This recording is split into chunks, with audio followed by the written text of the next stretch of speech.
এমন পরিবেশ দেখে আমার খুবই দম বন্ধ হয়ে আসছে। এখানে একটা মানুষও নাই, একটা স্টুডেন্টও নাই। দেখে আমার কেমন জানি শ্বাসকষ্ট হচ্ছে, কেমন জানি দম বন্ধ হয়ে আসছে, আমি নিঃশ্বাস নিতে পারছি না। এটা পুরাটা এত খালি কি করে হতে পারে? এমন খালি আমার ক্যাম্পাস আমি জীবনেও দেখি নাই। আমি আমার নিজের জন্মে কখনো এই চেয়ারগুলা খালি দেখি নাই। এই চেয়ারে সবসময় কেউ না কেউ থাকতোই থাকতো। এই চেয়ারগুলা কখনো খালি থাকতো না। এই জায়গাগুলাতে মানুষ বসতে না পারলেও ব্যাগ অন্তত বসতো, মানুষের ঠ্যাং অন্তত বসতো। মানুষের ঠ্যাং রাখার জন্য আমি কখনো এই চেয়ারগুলাতে বসতে পর্যন্ত পারি নাই। মানুষের ব্যাগ থাকার জন্য আমি এখানে কখনো বসতে পর্যন্ত পারি নাই। আর এখন পুরা পরিবেশ খালি। আমি কিছু জানি না, আমার মানুষ লাগবে, আমার স্টুডেন্ট লাগবে, এখানে সবাইকে বসতে হবে। স্টুডেন্ট ছাড়া আমার ক্যাম্পাস দেখতে আমার ভালো লাগছে না।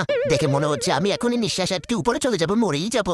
এই দেখো, এই মাঠটাতে তো মানুষের যন্ত্রণা এই পার থেকে ওই পারই দেখা যায় না। এখানে সবাই সারাটাক্ষণ খালি ব্যাডমিন্টন খেলতে থাকে, লাফালাফি করতে থাকে, দৌড়াদৌড়ি করতে থাকে, ফুটবল খেলতে থাকে। আর এখন দেখো এখানে কেউ নাই। আমার তো মনে হচ্ছে আমি কোন ভূতের বাড়িতে চলে আসলাম। আমি এখানে থাকতে চাই না। স্টুডেন্ট তোমরা কোথায়? তোমরা সবাই চলে আসো দল বেঁধে। ক্লাস কখন শুরু হবে? তুমি আমার আর ভালো লাগছে না। আমার কেমন দম বন্ধ লাগছে। আমি এখানে আর থাকতে চাই না বন্ধুরা, আমি আর এখানে থাকতে চাই না। আমি এখান থেকে চলে যেতে চাই। মানুষ না থাকলে আমি নিঃশ্বাস নিতে পারি না বন্ধুরা। মানুষ না থাকলে আমি নিঃশ্বাস নিতে পারি না। এই জায়গাটাতে তো অন্য সময় আমি হাঁটতেই পারি না। হাঁটতে গেলে খালি মানুষের সাথে আমি খালি ধাক্কা খেয়ে খেয়ে ধম ধম ধম ধম খালি পড়ে যায়, ধম ধম খালি ধাক্কা খেয়ে পড়ে যায় বন্ধুরা। অথচ দেখো এই জায়গাটা পুরা খালি।